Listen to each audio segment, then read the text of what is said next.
India और पाकिस्तान दोनों के पास हैं घातक मिसाइलें अग्नि वर्सेस शाहीन। दोनों न्यूक्लियर और कन्वेंशनल वॉरहेड्स लॉन्च कर सकते हैं मिनटों में। ये मिसाइल आर्सेनल्स ही बनाते हैं साउथ एशिया को दुनिया के सबसे टेंस रीजन्स में से एक।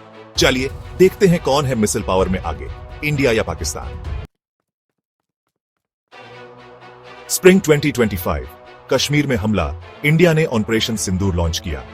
पाकिस्तान और पाकिस्तान एडमिनिस्ट्रेड कश्मीर में मिसाइल स्ट्राइक्स, तेज प्रिसिजन अटैक, ब्रह्मोस क्रूज मिसाइलों से टेररिस्ट कैंप्स पर वार बिना पायलट रिस्क के।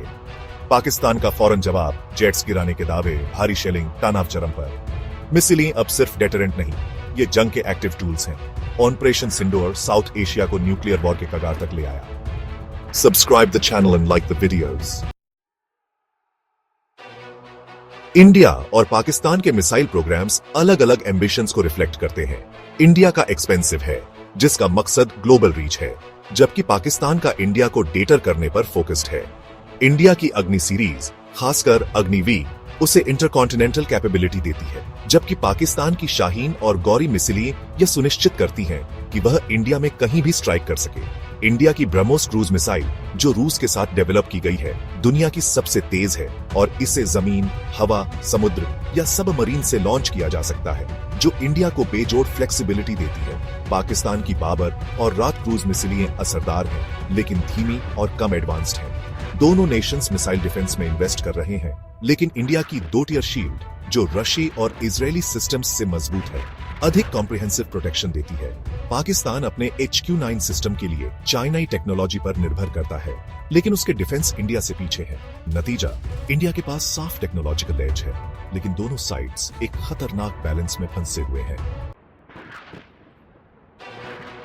इंडिया की अग्निवीर मिसाइल 5000 किलोमीटर से ज्यादा तक पहुंच सकती है, जो सबकॉन्टिनेंट से बहुत दूर पावर प्रोजेक्ट करती है। पाकिस्तान की सबसे लंबी रेंज वाली मिसाइल शाहीन 3 पूरे इंडिया को कवर करती है, लेकिन उसमें ग्लोबल रीच नहीं है। ब्रह्मोस क्रूज मिसाइल इंडिया को स्पीड एडवांटेज देती है, साउंड की स्पीड से लगभग 3 गुना तेज, जो इसे इंटरसेप्ट करना मुश्किल बनाती है और वार्निंग टाइम्स को मिनटों तक कम करती है। पाकिस्तान की बाबर मिसाइल सबसोनिक है और इंटरसेप्शन के लिए ज्यादा वल्नरेबल है।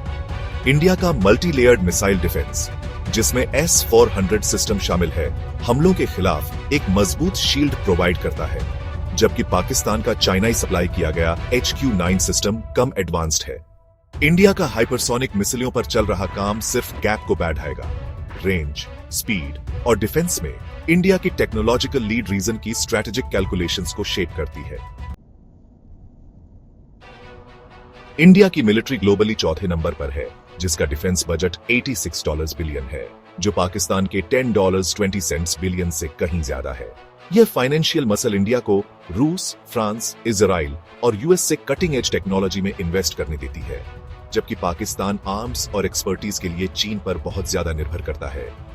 इंडिया की डाइवर्सिफाइड पार्टनरशिप्स उसकी टेक्नोलॉजिकल एज को बढ़ावा देती है।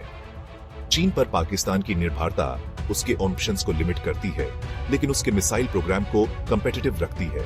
मिसाइल रेस एक सिक्योरिटी डिलेमा क्रिएट करती है। एक साइड द्वारा हर अपग्रेड को दूसरे द्वारा खतरा माना जाता है, जिससे एस्केलेशन का एक अंतहीन साइकिल बनता है।